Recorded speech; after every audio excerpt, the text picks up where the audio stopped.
Ooh, on me. Hold on for a bumpy ride. Here goes.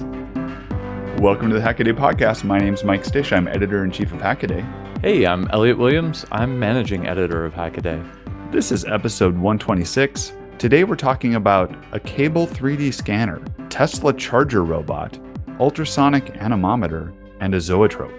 Let's see, this week in the news, I have a couple really cool Mars things to talk about. One of the cooler things was that the United Arab Emirates orbiting observatory got to see for the first time aurora on Mars. So there was a solar flare, and when it hit Mars, the sky lit up. And unlike our Earth, which has a really strong magnetic field, Mars has kind of a weak one.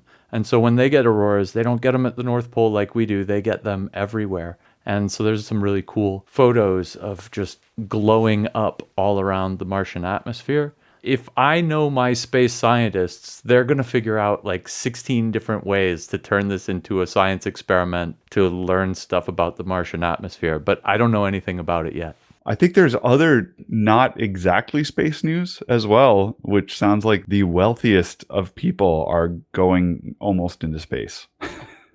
Billionaire space fight. It's Richard Branson is now going to try to rush into low space to beat Jeff Bezos into low space. And we'll see. He's scheduled to go on July 11th, which is next week, which will one-up Bezos. But Bezos is not sitting still. Jeff Bezos managed to poach Wally Funk from Richard Branson, and she is a trained astronaut who trained... There actually was a shadow crew of women astronauts trained with the Mercury program who never flew. But it's pretty cool to get to realize that like lifelong ambition. So good for her. And I think that, that's like cover for the billionaires who are like, we're gonna take a really expensive ride into space, because the ticket prices that they're estimating are for like after this gets up and running. But if you're going to be on these first few flights, like people are paying insane amounts to be on these. I think the whole thing is honestly a little bit of an ego trip. I think that Branson got disparaged by Bezos and wants to like, I'll show you, I'll get to space before you. It does seem a little more cartoony than real life. It's a little bit like kids on the playground. It's a little bit like they're in first grade, but whatever. It's their prerogative, right? Who knows? Maybe we're there, though. Maybe we're at the point where like space tourism and just like goofy space crap is going to be the future. When are we going to see the hotels in orbit? I like to move the goalposts on that, Elliot. Thanks, man. Thanks. This is a journey into sound. What's that sound? What's that sound?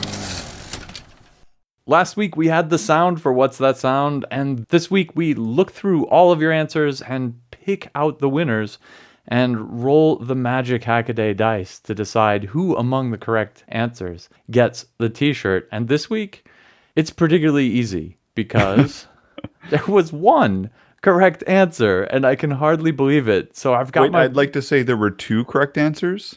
Yeah, that's right. Ladies and gentlemen, Mike Stitch got it correct. And also... Mike from Norwich got it correct. And this is Mike from Norwich, but he wrote in and said that's pronounced Norwich. So Norwich it is. Norwich. I like the pronunciations. That's helpful. Thanks, Mike. We must have botched pronunciations last week because a bunch of people have given us pronunciations this week. Dan Deemer. Thanks, Dan. So a lot of people thought this was like some kind of display. So we got like airline mechanical display, which would be the split flap displays. That's a pretty good guess. And if you listen to it, the thing that made me think about a relay computer is that you can hear a lot of them changing at the same time. Mm-hmm. And so I would think of that as like registers of 8 is what made me think of a relay computer. So the computer that this is from is this crazy old Japanese relay computer. We actually did not one, but 2 stories on it for Hackaday. I don't know. There were a couple on here that were wrong answers that I'm not going to read out because they might actually be interesting for the future. So I'm going to save those. Those are good tips. Thanks. Your folks. wrong answers become the fodder for future What's That Sound? I like it. Matt, the mediocre engineer, has supplied us with my dad's adding machine when he's doing the household budget, except he's on Adderall. And that could be it if he's punching like 12 keys at once. Totally be it. Anyway, with one correct answer and one t-shirt to go out, I will flip my one-sided coin and roll my one-sided die. And congratulations, Mike. Not you, Mike. Other Mike. Mike from Norwich. Yeah, if I were the only one, would I get the t-shirt? Because neither of us have t-shirts. These are so exclusive that we don't have them yet. Hackaday employees and their relatives are not eligible for something. All right. Well, let's go ahead and get into it. I think you're up first on awesome hacks, Elliot. What's on your list? All right. This week, I'll start off with a hacky hack. This is a teardown and reverse engineering beginning by Leonard Wouters of the Starlink terminal. Article is called Starlink Terminal Unit Firmware Dumped.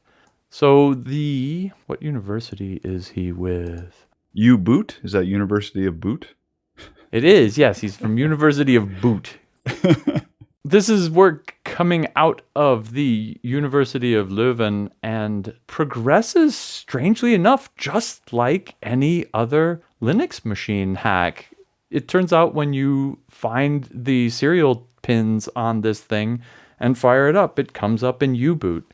And it comes up in a special SpaceX version of U-Boot that says type Falcon to interrupt the boot process. And so, of course, once you see that, you're like wildly typing Falcon on your keyboard, hoping to get in there. Well, it's got the SpaceX logo in like plus symbol in art, ASCII which I think font. is pretty cool. Yeah, totally. No, and it makes you really want to like stop that U-Boot and get in. But no, they've disabled the serial input. So there's nothing there, but you can, of course, through the serial terminal, just watch the thing boot up. And so you can learn a lot about what's going on there. For instance, there's a 4-core A53 system on a chip. So it's an ARM processor and stuff like that. But then you end up in a login and password screen, and you don't have login and password. So that's a dead end on that. Next step is to physically open the thing up and find the eMMC where the system resides. And Leonard dumped this eMMC out and then wanted to start analyzing it. Unfortunately, Binwalk didn't know what to do with it, and he had to scratch his head for quite a long time until he found out that some sections of the operating system are protected with an ECC, an error correction code, and that you have to like pull all of these out first, and then you can deal with it as if it were a normal Linux system.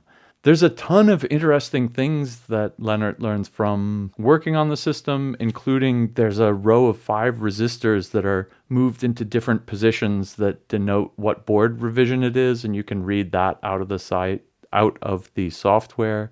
There's a fuse bit for dev mode, which unfortunately is unfused on all of the consumer versions of this, so you can't log in, and you're blocked out from logging in essentially in hardware. So that's kind of a bummer. And it looks like even cooler, even if you could get in, it's also geofenced. So the device figures out where you are, and unless you're in some SpaceX facilities, or can spoof GPS to say you're in those facilities, I guess. You can't log into the thing at all. I really liked looking at the hardware that they put on here in order to get at the EEPROM and play around with it. Sure. Like some of the tricks that you see in these, they used what I would call blue tack, although it's white in this case, but like poster putty, whatever the name for it is, to hold little shards of strip board on there, and they just broke out an 8-pin bus. And if you look at it, the first set of pins is just there, I think, so you could probe it with your scope. And then I think the next one is actually EEPROM, like an EEPROM host board that's upside down. Right. It's interfaced. And then the next one is like an SD card adapter. And it's just kind of an interesting way to hold things in place, I guess temporarily, but well enough so that you don't break those tiny, tiny little like wire wrap 30 gauge style wires. Right. I think it's a cool trick to use an off-the-shelf kind of SD card breakout adapter to do all the level shifting and stuff. and the USB translation that you need to get at the eMMC chip. I thought that was a cute shortcut too. So after dumping everything, stripping out the ECCs and digging into it, they can almost completely own the system. And then the story ends, or at least it ends with this tantalizing nugget. At the time of writing, we were able to obtain a root shell on the terminal, but it's too early to publicly share more information on that matter. Boo! So the good news is they figured a workaround. The bad news is we don't know what it is yet. So suspense mounts. And now for something completely different. I loved the little trick that was shown off this week by Harrison McIntyre in his project, which Christina wrote about in an article entitled 3D Zoetrope Uses Illusion to Double the Frames. So a zoetrope, which I'm probably pronouncing wrong. Is it a zoetrope or a zeotrope? It's spelled Z-O-E, like I know that. And then I always want to say zeotrope, but then I have no idea. Are you looking it up? Can I look it up real quick? Yeah, but we should leave this argument in there. Okay, good. Because we don't know how to say zoetrope. Composed of the words from Greek. Zoetrope. This YouTube pronouncer says Zoetrope. Zoetrope. It says it's from Tropos. I mean, this is my longtime issue, Elliot, is that I read so many things in isolation on the internet and I never say them out loud. And then we come on the podcast and it's just a nightmare. Anyway. I feel your pain. Zoetrope is a spinning disc with some kind of animation cells along that disc. And if you strobe the light at the same rate as the cells, it works something like a motion picture projector would work, where your eye picks up the different cell replacing the previous cell in perfect synchronization, so it looks like the animation is running. And we've seen a ton of these before, and this one I think is particularly well built. It's in a cube of extruded aluminum rail, which makes it look really nice. It has a huge matrix of super bright LEDs so that you don't have to dim the room lights quite as much as you normally would. And those LEDs are what's strobing along the way. But the trick that is interesting to me here, and it's not new here, I just think it's particularly well explained in this one, is that you have a limited number of cells going around in this one. I didn't write down the number, but I'm going to say it's 20. And there are actually 46 frames of animation, even though there's only 20 cells for them. And what it is that you have a character, you have Mario coming up out of a pipe, and then running and then getting squashed by a thomp. I hope everyone is up on their vocabulary from Super Mario Brothers, but that's the animation that's going on. And the thing is, you will see a couple of different Marios, and that's because in order to get a good animation of Mario running from the pipe until he gets crushed, you want to fit more cells in there. So going with round numbers, when Harrison explains this, he says, if you have a 60 frame animation, but you only have 15 frames worth of room on your Zoetrope, what you do is you have a guy running from the beginning to a quarter of the way to the finish in the first 15 frames. And then that guy's already there in the first frame. So you actually have multiple versions of Mario running on this one, because in the first 15 frames, you're going to get to the position of that, 25% of the way there Mario for the second one, and then that 25% of the way there Mario is going to run from there to the 50% where there was already someone. So think of it as like a relay race where all of the runners are already on the track for each frame. Yeah, it's really cool looking though. It makes for fantastic, I don't know what, animation, except it's in 3D and it's real, right? But have you seen one of these in real life? Yes, I have. And probably the coolest one that I've seen, and I should dig up the link, was at a makerspace outside of DC. And it was a chain-driven zoetrope. So instead of being a disc where it spins, you had chain links that had the animation characters on them. And they would come up and loop over a cog at the top of the machine. And so you got a ton of frames because that chain can kind of like run around in the machine a little bit. Did you write this one up for Hackaday? Do we have a link on this? Yeah, I think I did. Yeah, I think years ago. We'll have to see it. There was a really good one at Chaos Communication Congress that was done with a kind of rolling geometric morphing cubes that turn into each other kind of thing. It was definitely abstract, but absolutely lovely. And it's just super fun to watch people come around this thing and try to figure it out. It was all enclosed in a dome and the LEDs were inside it. So there was no way you could like cast your shadow on there to see what was going on. And then somebody comes by with a cell phone and turns the light on from their cell phone, completely destroying the illusion. And then you like turn it back off and boom, it's game on again. It's really lovely effect too. My next hack is Simple FOC, demystifies precision BLDC motor control. And this is a really chock full of acronyms, awesome project by Anton Skurich. Let's see, where do we start?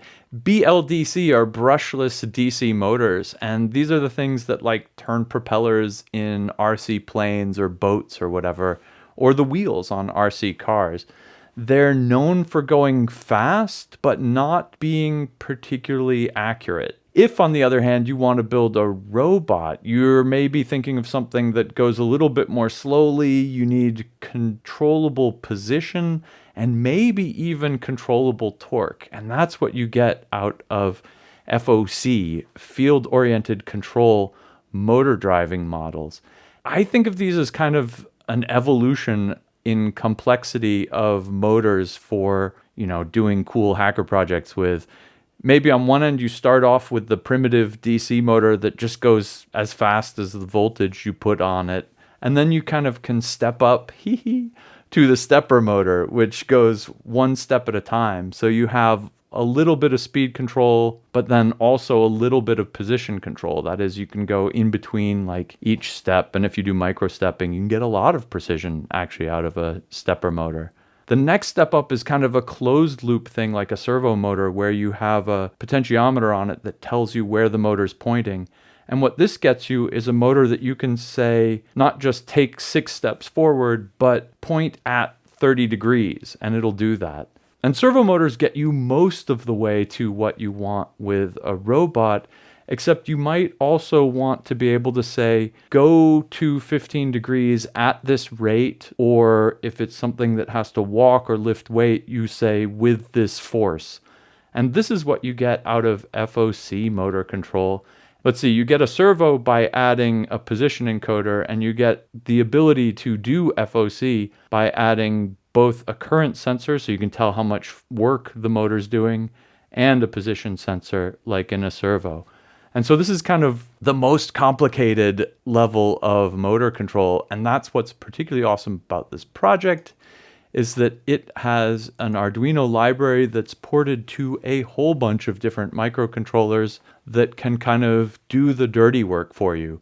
And so if you have one of these cheap imported brushless motors, you can, using this software and then, a position sensor and a current sensor, you can adapt your project to kind of the fanciest level of motor control. And there's tons of worked examples, and it really makes me wish that I had a good project that demanded this kind of motor control. Next up on my list is an open source ultrasonic anemometer. This is a cool project to build a wind sensor. That's what the anemometer is, but it doesn't have a blade on it, or it doesn't have like one of those cupped windmill type of things on it. This just has an open area, and as wind blows past it, ultrasonic sensors firing down to a pad that reflects the sound back measure the time of flight of the sound, and depending on how much air is moving through that open space, they can figure out wind speed. This is bonkers, Elliot. Yeah. Have you ever seen one of these before? I have, actually. Oh, I'm sorry, dude. Haven't we featured one of these on Hackaday before? Oh, I'm sure, but they fall off the back of your brain. 2013, I'm looking at the other last ultrasonic anemometer build we've seen. You're forgiven for forgetting this one, dude. That was a long time ago. 8 years is a long time ago. Yeah, I think the concept is pretty cool. I was trying to think about it, because I think it's easier if you, in your mind, convert the air to water, right? Because you can visualize like water flowing. And so, yeah, if you're trying to push something through water and then the water is flowing perpendicular to that, it's going to be different than if it was just standing water. Like that definitely makes sense to me. I mean, it's just like you were saying with the water analogy, right? If you're swimming across a current, you have to put in more strokes because you have to paddle it even though you're trying to go from one shore to directly opposite shore, you have to swim at 45 degrees to fight the current as you go along. So you end up taking a path that, if you could kind of integrate up the number of strokes you had to take across, it would be the same as if you were making that 45-degree path.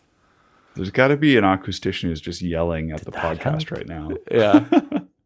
Anyway, go and look at this one. I think that's a really interesting build for it. The other thing that also exists that's being recreated on this is an optical rain sensor, and that is akin to how automatic windshield wipers work. Some automatic windshield wiper sensors work. It's a reflection off of a piece of glass from underneath, and then when you add raindrops on top of it, it alters how that light is received on the other end, and you can tell whether it's raining or not. Oh, that's really cool. Both of these awesome examples are entries in this year's Hackaday prize, so I would imagine that'll end up in the wildcard round, the last round of this year, and plenty of time for more development between now and then. So it'll be interesting to see what other sensors or what advancements in these two come along. But it's a monumental write-up on this thing. Zhenjia Ma, who is the builder of this project, cites other work by Hardy Lau. That is from, I'm going to say back in actually for many years, starting at the beginning of the 2010s through like the middle of the 2010s, Hardy had been working on a couple of different builds along this ultrasonic anemometer idea, and the second one is what is being referenced here. And if you want to deep dive into this, you could spend a ton of time on that page and you'll be happy about it. And if you want to spend even more time trying to do incredible measuring, you have to check out Scott Rumschlag's video, Sub-Millimeter Mechanical 3D Scanner with Encoders and String. I love this one because this is one of those projects that seems really simple at the beginning. Maybe you've fallen into this trap. He wants to make a string that'll go out and measure distances from a fixed place. And so he's like, oh, it'll be easy. I make a two-dimensional gimbal that goes up, down, left, and right, and then I put the string on a spool and I measure how many times that spool goes, and that'll let me put the string on any object around me and figure out exactly how far it is to the base and what the angle is. I can locate everything in 3D space around it. Piece of cake. And he's like, and then I want to do this in a 2-meter diameter sphere with 1 millimeter precision. And that's exactly what gets him. That's what turns this from a project that's simple in concept to a project that is incredibly detailed in its solution. And I totally applaud him for chasing down all the little problems here. And somewhere along in this video, he is just listing out all of these various phenomena that he has to decide if they're causing inaccuracy in this project or not, which means he has to figure out how to measure them all. And he says, look, I am getting into too much depth here. If you want to hear me talk about any one of these again, I could make another 15-minute video on each one of these topics. And I totally believe him because he completely scienced the heck out of this thing. Yeah, and I think those numbers that he talks about at the very end of like how many points are within the measurable range of this thing. So if you had 1 millimeter precision within a 1 meter cube, that would be 1 billion points. Right. This thing can go out to 3 meters, and then I think he said 60 degrees above center and 45 degrees below center. So it's a sphere that's missing like those cones just because of the way that the thing's mounted. But that's a pretty large area and cited 710 billion measurable points in that area. And I think that's mind-boggling to start with, but he's done such a good job of explaining all of the places along the way that you have to build the precision into it, that it's not hard to believe. And I guess the harder thing to believe is that he gets that demonstrable accuracy out of it. Yeah, and you can see how this gets really hard by thinking about, measuring a point, say even just a meter out and not the full 2 or 3, whatever his total range is. And then moving one end of the stick by 1 millimeter. Think about how that angle changes when you move the end of a 1 meter long stick by 1 millimeter. The answer is about 1/100th of a degree. And so whatever his encoders are here have to measure to within that tolerance. The axes of the two have to be perfectly 90 degrees to each other for this gimbal to work, because if the up-down is a little bit skewed to the, left-right, you're going to read some of the up-down as being left-right, and that's going to knock you out. He manufactures the device as carefully as he can, but then he still ends up having to calibrate a lot of that out. And that's what's really cool about this, is he does figure out ways to kind of calibrate around a lot of the problems. Like when you're trying to measure, within 100th of a degree of arc, the string sags a little bit, right? And so you have to know how much the string sags. And how much the string sags depends on the angle that the string is to gravity. So like if the string's pointing straight up, it doesn't sag at all. If it's pointing straight out, it sags maximally and anywhere along the way. So there's a lot of like multi-step math to kind of correct for these physical effects. He ends up finding the wires that he used that go up through the center of this pivoting column, even though he picked the thinnest wires he could and with silicone sleeves still exerted a little bit of spring force on the pivoting turret, and that gave him an inaccuracy. Like cable stretch. There's no end of small details that he has to solve here. And I love one of the ways he handles it is just by taking kind of two bars that he knows the length of and measuring them in all sorts of orientations all the way around and amplifying up the inaccuracies in all of these different ways so that he can then plot it out, see it, and get kind of an intuitive feel for it and say to himself, which of these 15 physical effects can be causing this inaccuracy that I see here? And then he can go chase that one down. Rinse and repeat, and, a few $100 and 500 hours later, you've got yourself a working device.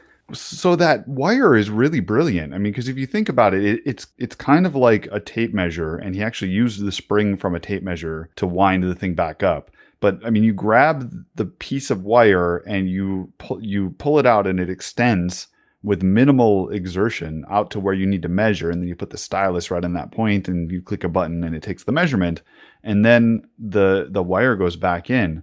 Well, like, Elliot, have you ever coiled a garden hose on one of those caddies where you like turn the crank and it winds the garden hose up on the drum? So you can never get the hose to go nicely the exact same time. The hose always kind of wants to do its own thing.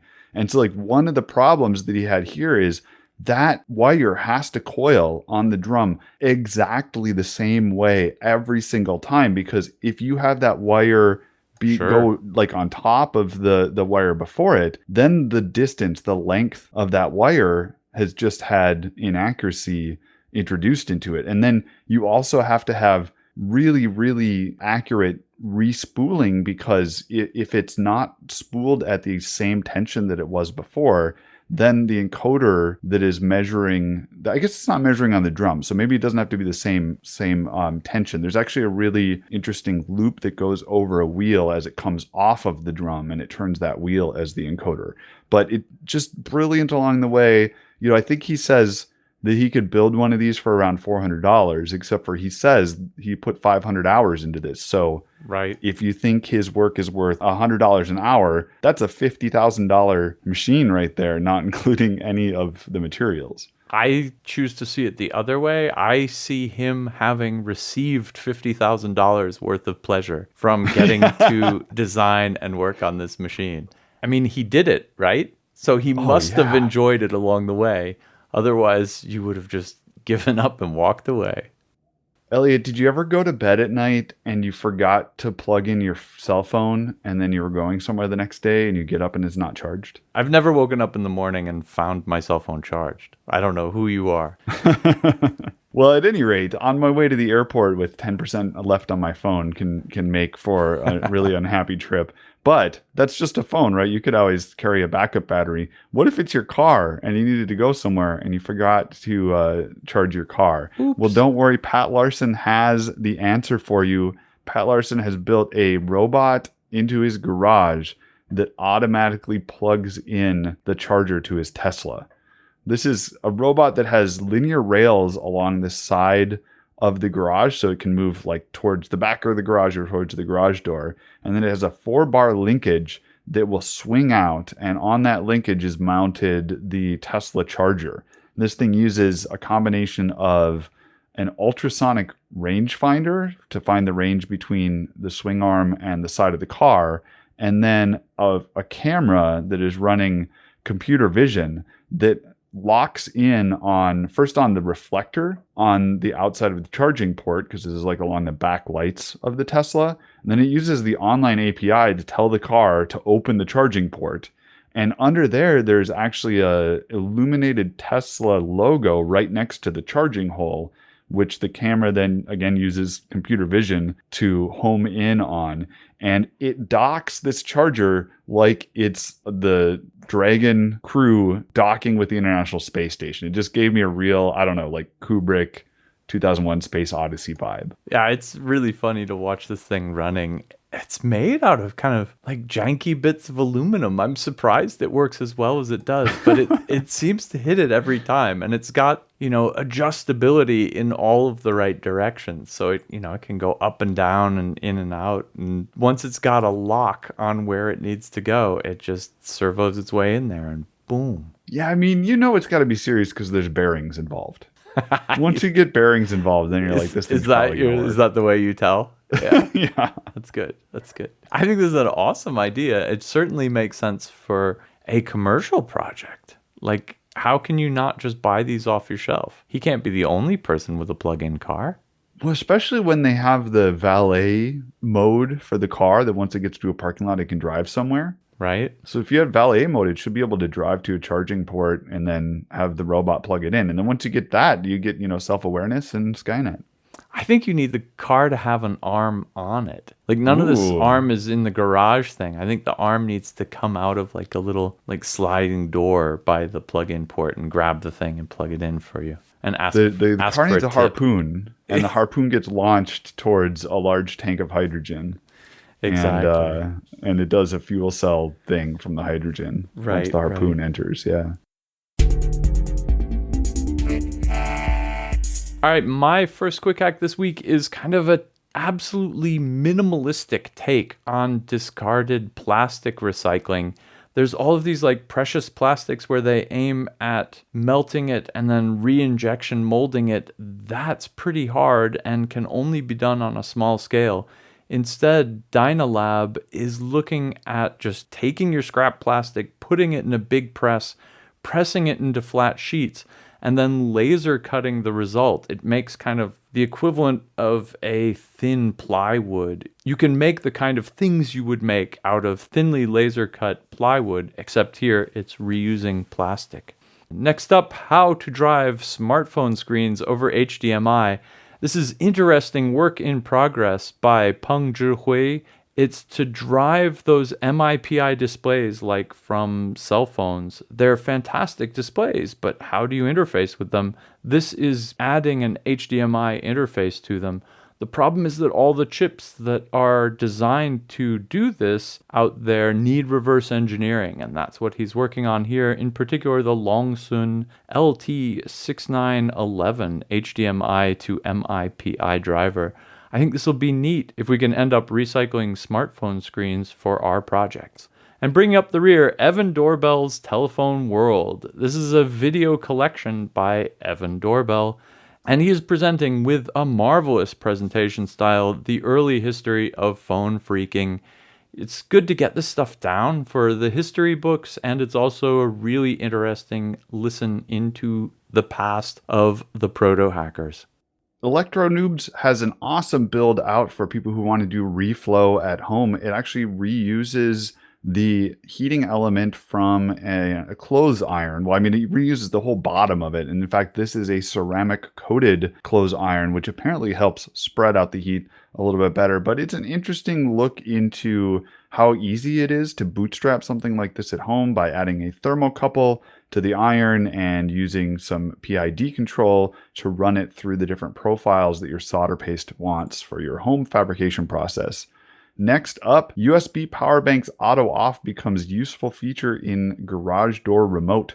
PJ Allen is going against the current on this one because most of the time, if you were going to power something from one of these tiny little USB chargers, keeping the charger running is usually the problem with our projects because it needs a certain threshold of current or it'll just go to sleep. Well, in this case, PJ Allen has a project that he wants to just fire off once and then go to sleep. And instead of designing his own circuit for that, he's just using one of these chargers. Last up, we have a project from Retro Gaming, I guess. This is convert your mouse into a paddle controller. If you want to play Tempest and you want to have the original experience, you need a knob in order to be the controller. And this one is made out of an optical computer mouse. It is so incredibly simple but brilliant at the same time. You just 3D print the knob. The turning of that knob is going to go past the optical sensor on the mouse and cause the mouse to scroll. But Retro Gaming, I guess, added a magnet as the hub of how the knob is held onto the bottom of the mouse, and then used 4 different mating magnets on the bottom at the cardinal directions to the sensor. And that means you can change whether it's like the X or the Y axis that the mouse is sensing, and you can change which direction it's sensing just by which of those 4 magnetic positions you place the knob in.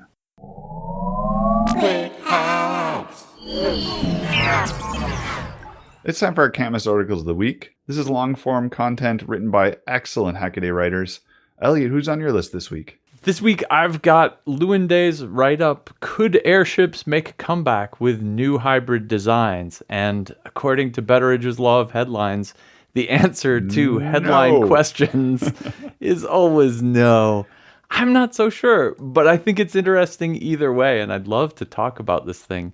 This is a UK startup called Hybrid Air Vehicles, and they're making a blimp-esque thing called the Airlander.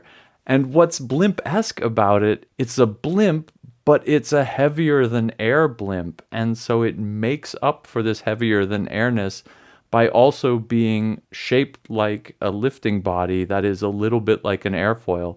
So the thing is a blimp that's shaped like a wing so that it can be more maneuverable than a blimp, and it can drop to the ground easier without having to vent all of its gas out. But at the same time, it gets a lot of the efficiencies that a blimp would get over an airplane. And it's a really neat kind of hybrid device. I go to Betteridge's Law of Headlines here because I think it's a weird hybrid, and I don't know how it fits into the world, right? Like my first instinct here is that this thing is a lot slower than an airplane, and probably even slower than like a fast train.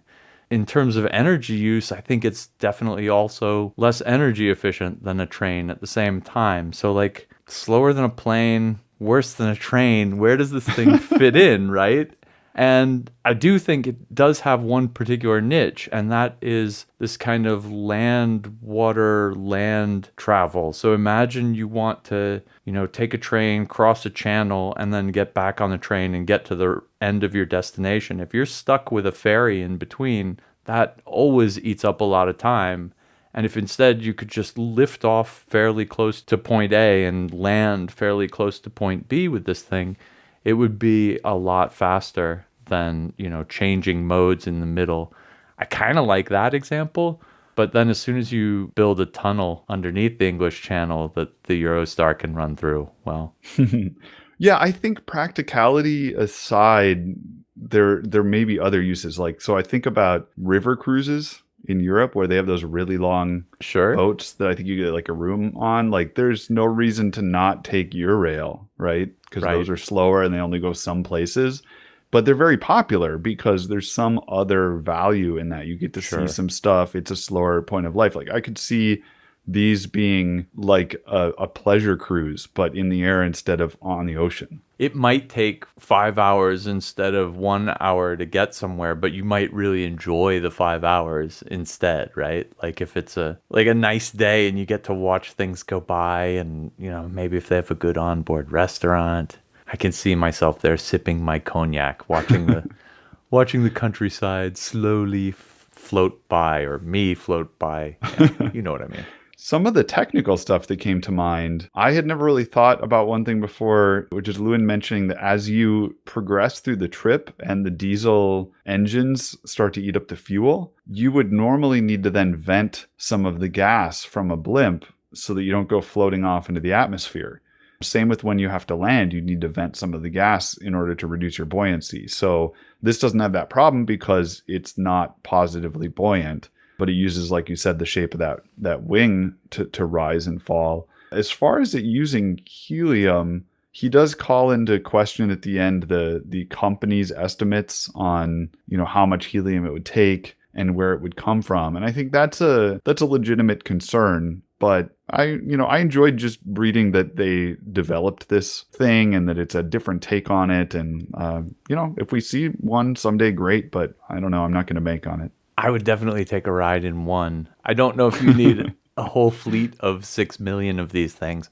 I love that he does the math on that and figures out that maybe a fleet of 600 of these aircraft would take up 10% of the world's global helium supply. For 1 year. Rather than the 1%. But it's just 1 year's production. Yeah. And I would think the point would be to not lose helium, right? Yeah, they must be super conservative with the helium, but helium gets through any old holes. Right, it's very small. Fugitive like you wouldn't believe. There's some really good plastic barriers. I actually knew a guy who did helium balloons, and he invested heavily in this kind of plastic membrane stuff that he could put on the inside of the balloons. Even though it was expensive, it was less expensive than losing all that helium that would go out through normal balloons. So maybe they're doing something similar to that here. If you start talking about blimps, there's always the elephant in the room, right? And that's, should we be using hydrogen here? Right. Hydrogen lifts a lot more because it's a lot less dense than helium, but it's got this one really bad PR problem, which is, of course, the Hindenburg disaster. And I'm kind of pro-hydrogen, and this is probably heretical, but I've done a lot with hydrogen balloons. My old hackerspace switched from helium to hydrogen for our high-altitude balloons and had no problems with them. I've made a bunch of my own hydrogen balloons just for fun, and we actually thought we could maybe produce our own back then, but that was stupid and difficult and dangerous. But that's not the point. The point is hydrogen's actually not so bad. You just don't want to let it combine with oxygen, and you don't want to, ignite it above 600 degrees F when you're doing that. And these are pretty easy conditions to avoid for something of this scale. Like, they've got a big frame on this thing. They can keep the hydrogen away from the oxygen. There must be a slew of engineering concerns that I don't know anything about here, like hydrogen embrittlement or, who knows? There's that. Who knows what else that could cause problems. Lightning storms, static electricity, friction, the solar rays. You certainly don't want it to get hit by lightning. Planes get hit by lightning very frequently. Yeah, but it just goes on the outside of them and it's no problem. They're Faraday cages, right? Right. Uh-huh. And so if this thing's, got enough metal in it, that draws the lightning around it and you have no problem. I think you definitely don't want to get hit when you're tethered on the ground. And, the Hindenburg disaster teaches us that you don't want to paint the thing in anything flammable so that when you light that flammable paint on fire, it then makes the entire hydrogen on the inside combust. That you certainly don't want to do.